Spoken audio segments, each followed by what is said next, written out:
श्री गणेशाय नमः. तर वडाची पूजा करायला जाण्यासाठी इथं मी रेडी झालेली आहे आणि ही साडी बघा मी मिशोवरून मागवलेली आहे. तर कलांजली पैठणी बुट्टी साडी आहे आणि खूप छान साडी आहे. अजिबात अंगावर घातल्यानंतर फुगत नाही, अगदी चापून चुपून अशी बसते. गरमीमध्ये सुद्धा अजिबात उकडत वगैरे नाही. तर खूप छान अशी साडी आहे आणि किंमत देखील कमी आहे. तर याची लिंक तुम्हाला मी खाली डिस्क्रिप्शन बॉक्समध्ये दिलेली आहे. तुम्हाला हवे असेल तर तुम्ही तिथे चेक करू शकता. त्यानंतर बघा आम्ही गेलो पूजायला. त्यानंतर आम्ही आमच्या गावातल्या बिरोबा मंदिरामध्ये वडाचं झाड आहे तिथे सगळ्याजणी पूजा करण्यासाठी गेलो होतो. तर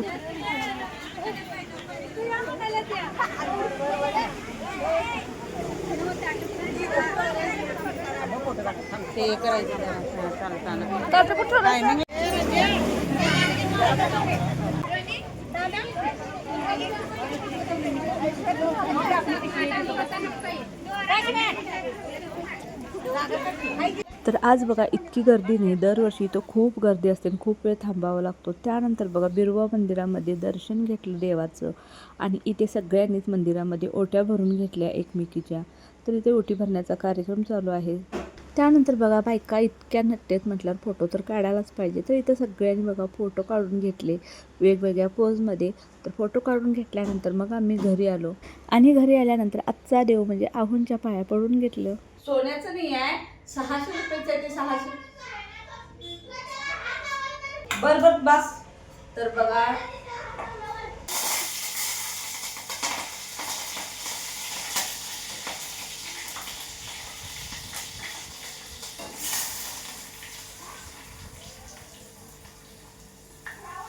खूप जास्त तेल गरम असल्यामुळे सगळं कढीपत्ता थोडासा ओला असल्यामुळे.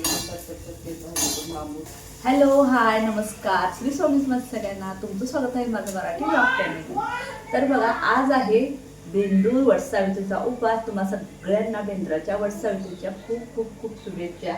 तर आता बघा आम्ही पुजून वगैरे सगळं आलोय आणि आमची सगळ्यांनी पोळ्या सकाळीच केलेत, पण काही जण संध्याकाळी सुद्धा करणार आहेत.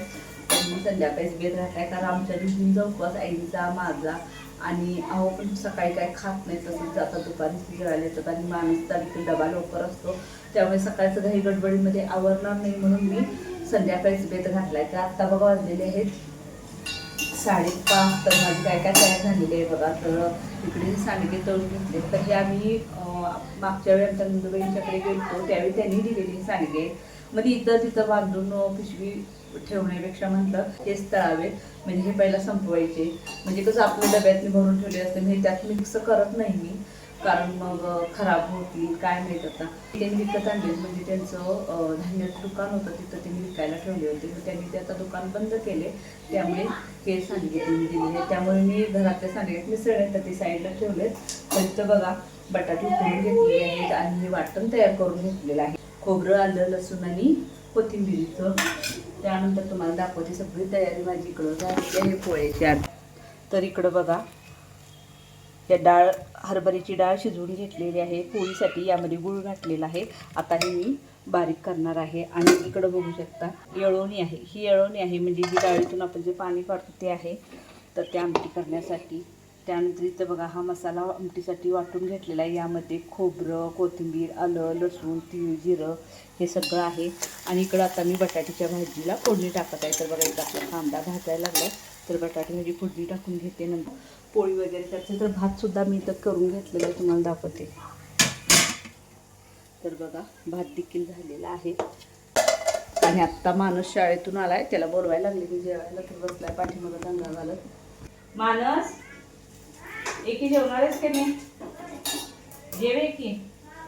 तर आमच्याकडे बघा अजून पाऊस काय पडलेला नाही, अगदी उगच थोडासा रिमझिम येतो. दार रस्ता वगैरे तो सगळं ओलं करतो आणि परत जातो, असा म्हणावा. असा काही पाऊस पडलेला नाही. आज कसं झालंय, पाऊस नाही, पण काल थोडंसं आभाळ झालेलं आणि गरमी खूप होती. पण आज सकाळपासून असा गार वारा आहे आणि आभाळ आहे, पाऊस नाही.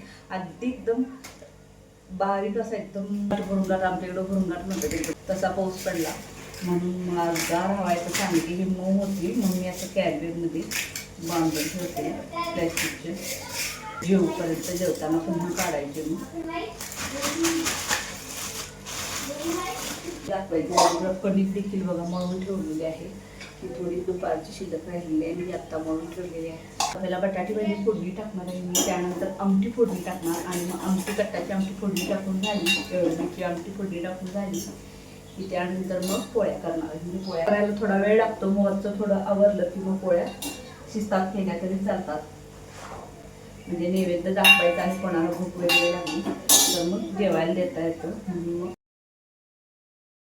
तर इथे बघा वरचा सगळा स्वयंपाक आवरलेला आहे, सगळा पसार वगैरे मी ठेवलेला आहे आणि आता फक्त पोळ्या लाटायचे आहेत. तर इथं गोळे देखील मी 4 बनवून घेतलेले आहेत आणि इथं आपली येळवणीची आमटी देखील तयार आहे. तर कट बघू शकता किती छान आलेला आहे. आणि अशी आमटी बघा आधीमध्ये करून खावी म्हटलं तर काय होत नाही, फक्त पोळीच्या सणालाच ती होते. तर आमटी खूप छान झालेली आहे. आणि इकडं बघा बटाटी भाजी देखील बनवून झालेली आहे आणि इकडं बघा सांडगे भाजून ठेवले आहेत आणि इथे गोळे देखील मी बनवून ठेवलेले आहेत. इकडे पुरण आहे तर आता पोळ्या वगैरे लाटून घेऊया.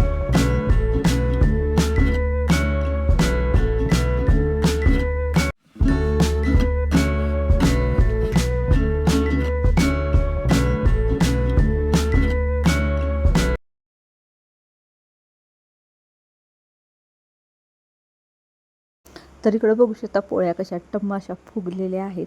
तर खूप छान पोळ्या देखील झाल्या. तर आता बघा पोळ्या वगैरे सगळा स्वयंपाक झालेला आहे आणि आता फक्त राहिलेली आहे ती गुळवणी. तर आहोंना पोळीसोबत गुळवणी आवडते, त्यामुळे मी इथं पाणी ठेवलेलं आहे आणि त्यामध्ये थोडासा गूळ फोडून टाकलेला आहे. गूळ सगळा विरघळला आणि उकळी आली की गॅस बंद करायचा. तर झाली गुळवणी आणि गुळवणी थंड झाल्यानंतर त्यामध्ये दूध घालायचा. तर कोण कोण यामध्ये वेलदोडेसुद्धा टाकतात, पण मी इथं पोळीमध्येच सगळं वेलदोडे, बडीशेप आणि जायफळ वगैरे घातलेलं आहे, त्यामुळे मी गुळवणीमध्ये काही घातलेलं नाही. तर आज दिवसभर बघा खूप जास्त काम झालेलं आहे आणि त्यामुळे खूप जास्त कंटाळा आलेला आहे आणि त्यातच महिन्याचा किराणा देखील आजच आणलेला आहे. तर बघा आता स्वयंपाक आवरलेला आणि अहो अजून आलेले नाहीत, तोपर्यंत आता किराणा भरून घ्यायचा आहे. तर बघू शकता तर इथं बाहेर थोडा आहे अजून साबण निरमा वगैरे आणि इथं हा आत ओतलेला आहे तो थोडा आहे. तर थोडा थोडा मी वरती जसं हाताला येईल तसं भरून ठेवलेला आहे डब्यामध्ये आणि जो राहिलेला आहे तो अजून भरायचा आहे. तर इथं मी पहिला किराणा भरून घेते, त्यानंतर देवाला नैवेद्य देखील दाखवायचा आहे. तर इथे बघा मी नैवेद्य भरून ठेवला होता, तर देवाला नैवेद्य दाखवून घेते म्हणजे जेवायला आले की मग गडबड नको, कारण सगळ्यांनाच आता भुका लागलेल्या आहेत.